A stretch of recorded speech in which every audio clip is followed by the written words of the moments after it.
साधारणपणे 3-4 दिवस यवतमध्ये तणावाचं वातावरण होतं, परंतु त्या ठिकाणी शांतता प्रस्थापित करण्यामध्ये आम्हाला यश आलं होतं आणि जे चुकीचं वागतील त्यांच्याविरुद्ध कारवाई झालीच पाहिजे आणि ती कठोर कारवाई झाली पाहिजे अशी भूमिका प्रशासनाची व आमची सगळ्यांची होती।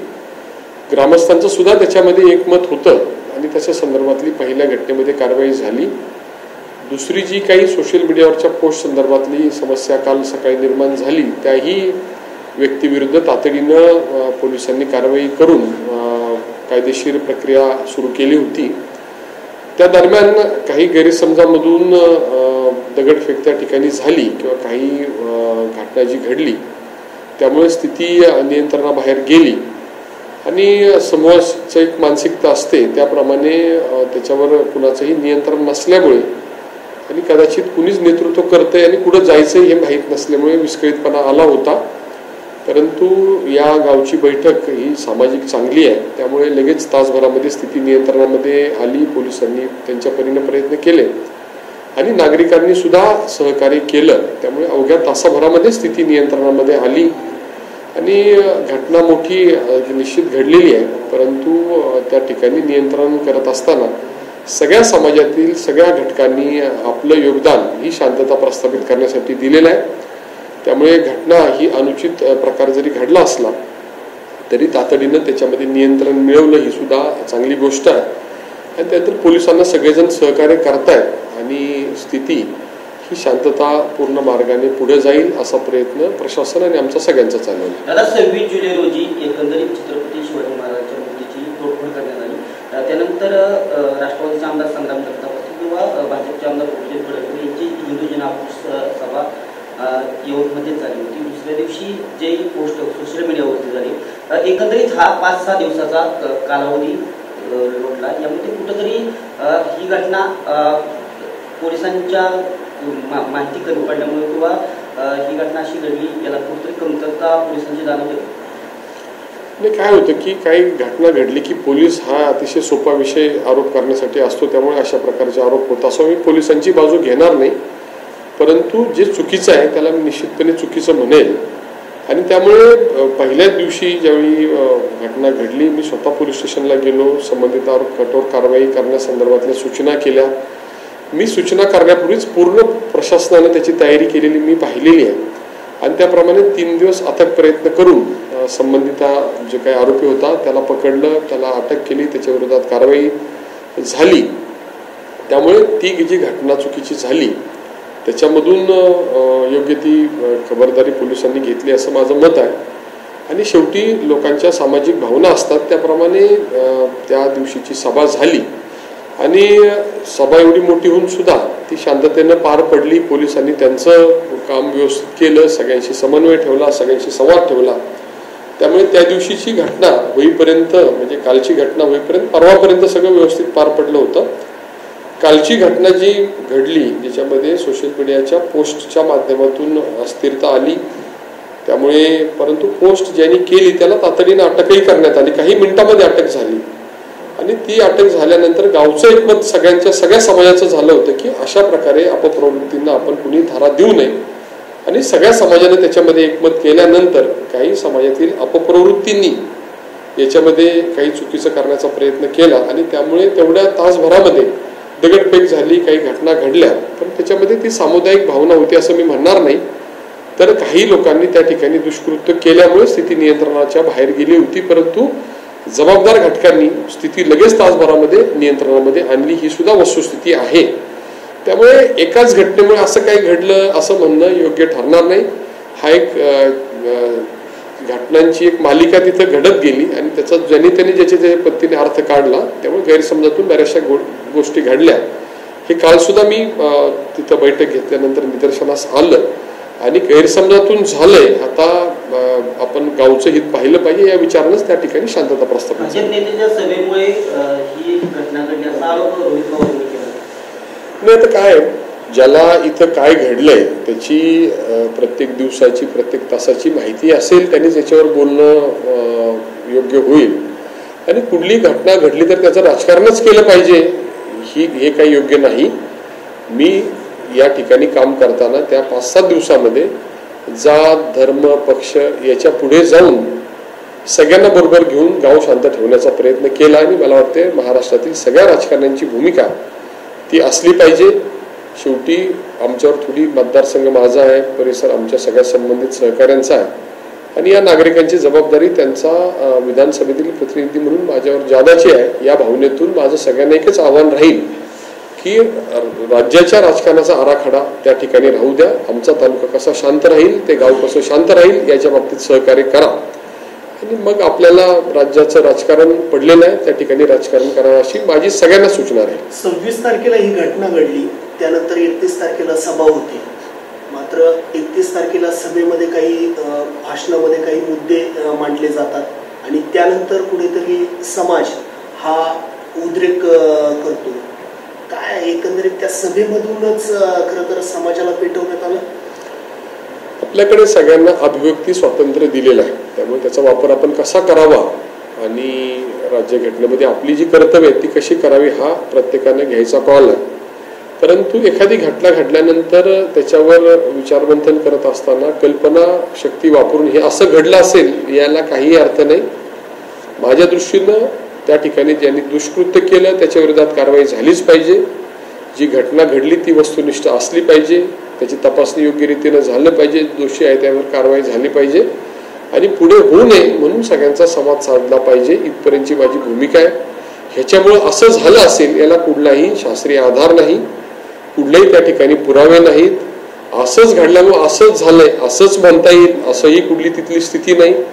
मी तुमच्या समोर जो घटनाक्रम मांडला तो खरा आहे, योग्य आहे, कारण की सगळ्या समाजातील सगळ्या पक्षाच्या सगळ्या लोकांशी बोलून माझं मत इथं मी तयार केलंय आणि माझं मत असं आहे की सगळ्यांशी बोलल्यामुळे सगळे अँगल समजून घेऊन मी माझी भूमिका मांडतोय. त्यामुळे बाहेरच्या मंडळींनी या ठिकाणी कोणतंही वक्तव्य करताना इथं यावं, सगळ्या नागरिकांशी बोलावं, काय घडलंय हे समजून घ्यावं आणि मगच त्याच्यावर प्रतिक्रिया द्यावी.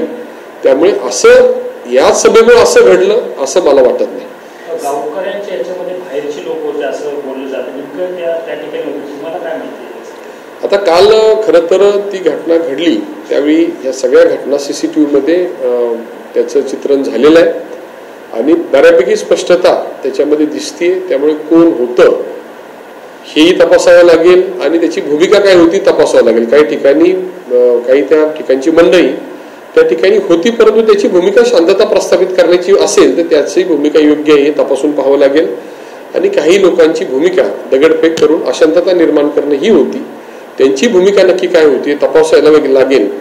त्यामुळे हे CCTV मध्ये सगळं आलेलं आहे. त्यामुळे बाहेरचा कोण दावातला कोण हेही स्पष्ट होईल आणि कुणाची भूमिका त्या ठिकाणी शांततेची होती आणि कुणाची विध्वंसाची होती हेही तपासलं जाईल आणि योग्य त्या ठिकाणी योग्य ती कारवाई केली जाईल. दादा काय एकंदरीत गाड्या जाण्याचा प्रकार असेल किंवा आठवडे बाजारातील मोठा शेतकऱ्याचा तोटा असेल, इतर अनेक बिल्डिंगांच्या काथा देखील फोडलेल्या आहेत, मोठं नुकसान झालेलं आहे. लोकप्रतिनिधी या नात्याने या ज्या लोकांचं नुकसान झालं यासाठी आपण काय प्रयत्न करणार? ज्यांचं नुकसान झालं असेल त्यांच्या नुकसानाचे पंचनामे करायच्या सूचना केलेल्या आहेत. त्यानंतर पुढची कारवाई आपण योग्य त्या दिशेनं शासकीय पद्धतीनं करू.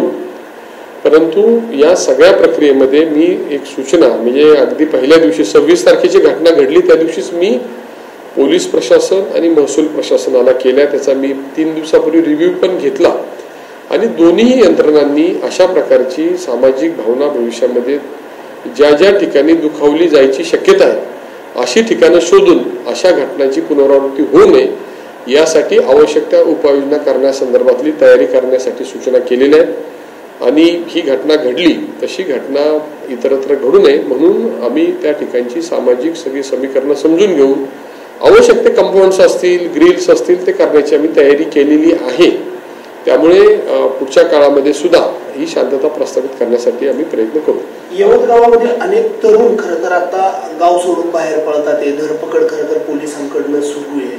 काय एकंदरीत पोलिसांना सूचना देण्यात आलेल्या आहे आणि ही जी भय खरं तर दोन्ही गटांमध्ये निर्माण झाली त्याबद्दल काय?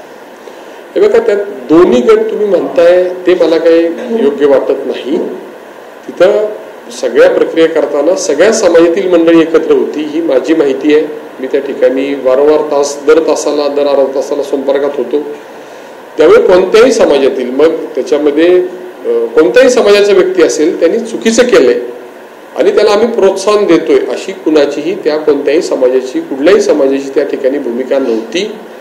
त्यामुळे जे बाहेर पळतायत त्याची माहिती मला नाही, परंतु परत एकदा पोलिसांना सूचना केलेल्या आहेत की ज्यांनी कायदेशीर कामकाज त्या ठिकाणी केले त्याला पुढे धक्का लागणार नाही याची काळजी घ्यावी. ज्याने कायदा तोडलेला आहे त्याला कायदेशीर प्रक्रियेला सामोरं जाताना त्याला ती प्रक्रिया पार पाडावीच लागेल अशा सूचना दिलेल्या आहेत. आणि कुणीही त्या ठिकाणी जो काही ज्यांनी चुकीचं काहीच केलेलं नाही असा निरपराधाच्या विरोधात कुठलीही कारवाई होता कामा नये याच्या सुद्धा सूचना आम्ही दिलेल्या आहेत. या हिंसाचाराला जबाबदार नक्की कोण? आता याला नक्की जबाबदार कोण याच्यामध्ये पोलीस तपास होईल आणि पोलीस प्रशासन त्याच्यामध्ये कोण जबाबदार आहे निश्चित करण्याची जबाबदारी त्यांच्यावरच आहे, ते निश्चित करतील याची मला खात्री आहे. सध्या नेमकी आता काय परिस्थिती आहे, काय पोलिसांकडून तुम्हाला काय मिळालं, काय परिस्थिती सध्या गावातली परिस्थिती तुम्ही पण पाहिलेली आहे. तेवढा एक तासभराचा अपवाद वगळता अतिशय सामंजस्याने सगळ्यांनी एकमेकाशी चर्चा करून आपलं गाव पण टिकवलं पाहिजे आणि आपल्या गावच्या सुखदुःखामध्ये आपल्याला सगळ्यांना या गावच्या हिताचेच निर्णय घेतले पाहिजे ही भूमिका घेतल्यामुळेच अवघ्या तासभरामध्ये त्या ठिकाणी शांतता प्रस्थापित झाली आणि तीच भूमिका आता आहे. गाव शांत आहे. त्या ठिकाणी जे काही चुकीचं घडलं ते पुन्हा होऊ नये या संदर्भातला विचारविनिमय त्या ठिकाणी पोलीस प्रशासन आम्ही सगळ्यांशी करतो. पोलिसांनी खरं तर कुमक वाढवलेली आहे, गावामध्ये भय खरं तर ग्रामस्थांमध्ये निर्माण झालेला आहे. पोलिसांनी कुमक वाढवल्यामुळे लोकांचं भय निर्माण होण्याच्या ऐवजी लोकांच्या मनामध्ये सुरक्षिततेची भावना निर्माण झालेली आहे असं म्हणलं तर वावगं ठरणार नाही. लोकांच्या मध्ये भय नव्हतं म्हणूनच शुक्रवारच्या सकाळी त्या ठिकाणी बाजार असताना सुद्धा पोलिसांनी काही घडणार नाही असं अपेक्षित धरून, कारण की खरं आदल्या दिवशीच्या सभेमध्ये काही गडबड होण्याची शक्यता गृहीत धरून पोलिसांनी तयारी केली होती, परंतु त्या ठिकाणी सभा अतिशय शांततेनं पार पडल्यामुळे दुसऱ्या दिवशी गावात काही घडेल अशी शक्यता वाटली नाही आणि त्यामुळेच पोलिसांनी थोडं सगळ्या नागरिकांना स्वातंत्र्य दिलं. परंतु त्या स्वातंत्र्यामुळे जे भय निर्माण झालं त्या भयाच्या मधून लोकांना बाहेर काढण्यासाठीच पोलीस प्रशासन मदत करते आणि त्या माध्यमातून लोकांना सुरक्षितता देण्याचा प्रयत्न आमच्या सगळ्यांचा चाललेला आहे. शेवटी कॉमन मॅन जो आहे त्याला सुरक्षितता देणं हे सर्वोच्च आहे आणि तो प्रयत्न आम्ही सगळेजण करतो. या बाबतीमध्ये मुख्यमंत्र्यांशी काय बोलणं झालं का, तुम्ही काय माहिती दिली आहे का? मी घटना झाल्यानंतर माननीय मुख्यमंत्री महोदयांशी संपर्क केला. त्यानंतर मी ही सगळी घटना घडताना पुण्यात होतो. एका सार्वजनिक जो काही PMRDच्या कार्यक्रमात मी त्यांच्याबरोबर होतो. त्यांनी पोलीस प्रशासनाकडून माझ्याकडून सगळी माहिती घेतलेली आहे आणि त्यांच्या नेहमीच्या कार्यपद्धतीप्रमाणे त्यांनी जो काही चुकला असेल त्याच्या विरोधात कारवाई करावी आणि लोकांना सुरक्षितता द्यावी आणि निरपराध कोणत्याही व्यक्तीविरुद्ध कारवाई होऊ नये अशा प्रकारच्या स्पष्ट सूचना केलेल्या आहेत. आपण घटनास्थळी भेट दिली आहे का किंवा कशा पद्धतीने भेट दिली काय? मी काल पोलीस स्टेशनला जाऊन त्या ठिकाणी जे काही त्या गावातील प्रमुख मंडळी या सगळ्या घटनेसंदर्भात उपस्थित होती त्यांच्याशी संवाद केलेला आहे. काय घडले समजून घेतले, सगळे फोटोग्राफ्स आले, कुठं काय काय घटना घडल्यात ग्रामस्थांकडून समजून घेतले. त्यात सगळ्या प्रकारचे सगळ्या समाजाचे सगळ्या घटकाचे लोक होते. पोलिसांच्याकडून समजून घेतले, ग्रामस्थांच्याकडून समजून घेतले, पदाधिकाऱ्यांच्याकडून समजून घेतले, सगळ्या पक्षाच्या मंडळींच्याकडून समजून घेतले आणि सगळ्या घटनेचा त्या ठिकाणी मी जरी समजून त्यावेळी घेतलं असलं तरी मागचे जवळपास प्रत्येक दिवशी जवळपास यवतमध्ये मी रोज आहे. त्यामुळे आता जे काही बाहेरून लोक बोलतात त्याच्यापेक्षा यवतची स्थानिक माहिती मला थोडी जास्त आहे आणि मी काल घटना घडल्यानंतर प्रत्यक्ष समजून घेणं माझं कर्तव्य ते केलेलंच आहे. परंतु दर तासाला दर मिनिटाला त्या ठिकाणी काय चाललंय त्याच्यावर नियंत्रण कसं मिळवलं पाहिजे, कुणाशी संपर्क केला पाहिजे, कुणाला शांततेचं आवाहन केलं पाहिजे, ती सगळी प्रक्रियेमध्ये मी पूर्ण वेळ त्या ठिकाणी उपलब्ध होतो, फोनवर होतो, प्रत्यक्षात होतो. पुढील दोन्ही समाजांची बैठक लावण्याचा काही विचार आहे का किंवा कशा पद्धतीने शांतता तिथं चौकात बसल्यानंतर कोण कोणाचा समाजाचा हे गृहीत धरून कधीच बसत नाही. 2 दिवसामध्येच सगळं सुरळीत होईल अशी तिथली स्थिती आहे. त्यामुळे आवश्यक त्या बैठका आम्ही मागच्या आठवड्यात पण घेतलेल्या आहेत. जरी सगळ्याच बैठका पोलीस स्टेशनला व्हाव्या, ग्रामपंचायतला व्हाव्या असं नाही. तिथं दैनंदिन कामकाज करताना मी या भागामध्ये शेतामध्ये राहून ग्रामीण भागातून स्वतः या गावामध्ये परिसरामध्ये राहून विधानसभा सदस्य म्हणून काम करणारा कार्यकर्ता आहे. त्यामुळे सगळ्यांशी माझा अतिशय चांगला संपर्क आहे. माझा पक्षाशी चांगला संपर्क आहे आणि विरोधी पक्षातल्या कार्यकर्त्यांशी सुद्धा माझा अतिशय चांगला संबंध आहे. त्यामुळे हा तालुका मागे जर 10-12 वर्ष पाहिलं तर अतिशय शांततापूर्ण वातावरणामध्ये आहे. एकेकाळी प्रचंड वाळू माफियांनी या भागामध्ये हैदोस घातला होता. सगळ्या परिस्थितीवर आम्ही नियंत्रण मिळवले. सामाजिक सलोखा चांगला आहे आणि सगळ्या परिस्थितीमध्ये अतिशय चांगलं सामाजिक वातावरण मागच्या काही वर्षामध्ये आम्ही जे तयार केलेलं आहे त्याच्यामध्ये अडथळा आला असला तरी पूर्ववत वातावरण होण्यामध्ये माझ्या मनात कुठल्याही प्रकारची शंका नाही. आवश्यक त्या बैठका घेतल्या जातील, सगळ्यांशी चर्चा केली जाईल. जात पक्ष अगदी गावाच्या बाहेरच्याही लोकांशी काही संपर्क करण्याची आवश्यकता असेल, प्रशासनाशी संपर्क करण्याची आवश्यकता असेल तो केला जाईल आणि या भागातील वातावरण शांत ठेवण्यासाठी आम्ही कटिबद्ध राहू. दादा, तुम्ही असं म्हणता आहे की सामाजिक सलोखा आहे तो दिसतोय देखील, कारण ज्यांनी जे केलं त्याच्या विरोधात तिथले त्याच समाजातले लोक म्हणते ते चुकीचं आहे. मात्र सातत्यानं आरोप होते. तुम्ही तसं सांगताय की गेल्या काही दिवसापासून का नव्हतं आणि सभा झाल्यानंतरच हे प्रकरण झालं असं देखील बोललं जाते आणि राजकारण यावरून पेटले. सत्ताधारी पक्षाचे आमदार आहेत, त्यांनी जी वक्तव्य केली त्याच्यावर निशाणा साधला जातो. असं फक्त या सगळ्या लोकशाहीमध्ये एकमेकावर आरोप करणं आपली नेहमीची पद्धती आहे. परंतु मी परत एकदा सगळ्यांना आव्हान करतो की दौंड हे एक शांत तालुका म्हणून आहे. अतिशय चांगली शेतीची अर्थव्यवस्था, यवत एक चांगली बाजारपेठ आहे. सामाजिक सलोखा कित्येक वर्ष आम्ही ठेवलेला आहे. असे काही प्रसंग घडत असतात. कधी कधी गावात राजकारणातून सुद्धा असे प्रसंग घडल्याची अशी उदाहरणं आहेत. म्हणजे त्याला समाजाचाच अँगल द्यावा अशी स्थिती नाही. तर बाहेरच्या लोकांनी कुणीही आरोप करताना या भागातील जे काही सामाजिक स्वास्थ्य हे खराब होणार नाही याची काळजी घ्यावी. माझ्या दृष्टीनं कुणी आलं तरी आम्ही सगळेजण आमचा तालुका शांत करण्यासाठी सक्षम आहोत. अपघात झालाय त्याची जाणीव सगळ्यांना झालेली आहे. तुमच्या आता मला जो प्रश्न विचारला त्यातच एक उत्तर आहे की कोणत्याही समाजाच्या कोणत्याही व्यक्तीने चुकीचं केलं तर त्याच्या स्वतःच्या समाजाच्या व्यक्तीने सुद्धा त्याच्या विरोधात पाऊल उचलायला मागे पुढे पाहिलं नाही. हा चुकीचा आहे. त्यामुळे सगळ्याच समाजाला त्रास होतो. म्हणून आरोपीच्या समाजाच्या लोकांनी सुद्धा त्या ठिकाणी त्याच्या विरोधात पावलं उचलताना मागे पुढे पाहिलं नाही. ही या भागातील संस्कृती आहे आणि ती पुढे जपण्याचा आणि नेण्याचा आमचा प्रयत्न राहील. आरोप झाले मी त्याला फार गंभीरपणे घेत नाही. आमदार जगताप आणि आमदार पडळकरांनी जी वक्तव्य केली त्याची माहिती खरं तर मुख्यमंत्र्यांना किंवा गृहमंत्र्यांना दिली का? माझ्यासारखी ते त्या रोलमध्ये मी नाही. मुख्यमंत्री गृहमंत्री आहेत, त्यांना सगळी माहिती असते. त्यांचं त्या प्रक्रियेचं गृहमंत्री म्हणून त्यांचा भाग आहे. अगदी मिनिटाची राज्यातली प्रत्येक घटनेची अपडेट त्यांच्याकडे असते. त्यामुळे त्यांना सगळे अपडेट असतील आणि काय घडले याची पूर्ण माहिती त्यांच्याकडे मी काल त्यांना भेटल्यानंतर होती. त्यामुळे सगळीच त्यांना माहिती असेल याच्याविषयी माझ्या मनात शंका नाही. यवतमध्ये राड्यानंतर संजय राऊत असं म्हणतात की सरकारकडून सुपारी घेऊन दंगली करण्याचा प्रयत्न केला जातो. संजय राऊतांना माझ्या विरोधात पण त्यांनी आरोप केले तर त्याचं मी दोनदाच उत्तर दिलं होतं. माझ्यावर तर वैयक्तिक आरोप होते. त्यामुळे संजय राऊतांना दौंड माहीत नाही, तिथली सामाजिक गणित माहीत नाही.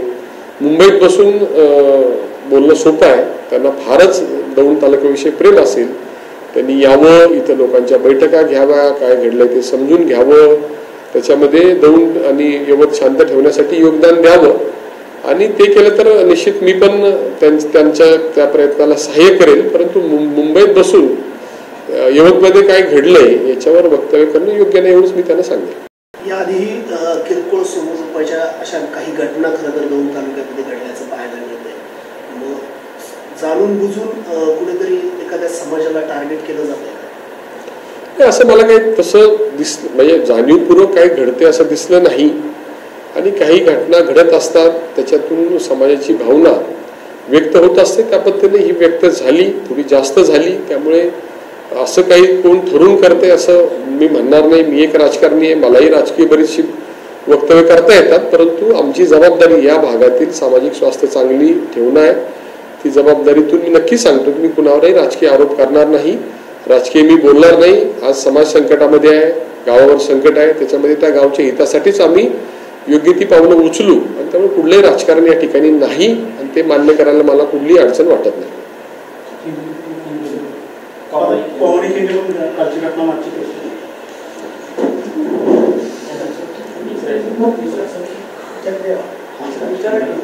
मला कल जो यहाँ हादसा हुआ है, कल की स्थिति क्या थी और आज की स्थिति क्या है, कितने लोगों को उसमें हिरासत में लिया है आपने, आपकी पुलिस के साथ क्या बातचीत हुई? पिछले 26 तारीख से कुछ ना कुछ छोटी मोटी वारदातें इधर होती रही है। टेंशन बिल्कुल है, लेकिन फिर भी सब लोगों के साथ बात करके समाज के लोगों के साथ बात करके इधर कुछ गलत नहीं होना चाहिए, इस तरह से हम कोशिश करें। पुलिस पूरी तरीके से तैयारी के साथ इधर है। जिन्होंने 26 तारीख को गलत काम किया उनके अगेंस्ट FIR हुआ, उनको अरेस्ट किया और उसके अगेंस्ट जो भी एक्शन लेना था लिया है। उसके सपोर्ट में कोई उधर नहीं था, उसके फैमिली भी उसके सपोर्ट में नहीं थी। गलत काम किया, सबने उसके अगेंस्ट स्टैंड लिया था। कल एक फेसबुक की या सोशल मीडिया की पोस्ट की वजह से अनरेस्ट हुआ था, लेकिन 1 घंटे में कुछ पथराव हुआ।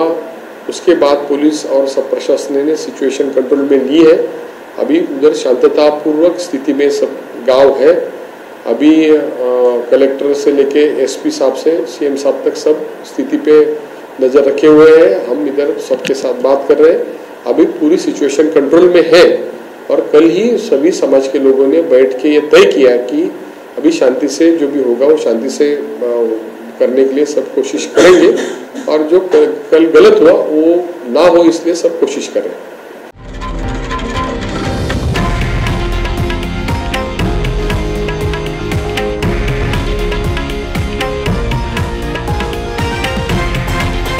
हे आहे देशातील नंबर 1 न्यूज नेटवर्क आणि आपण पाहत आहात TV9 मराठी, एकमेव।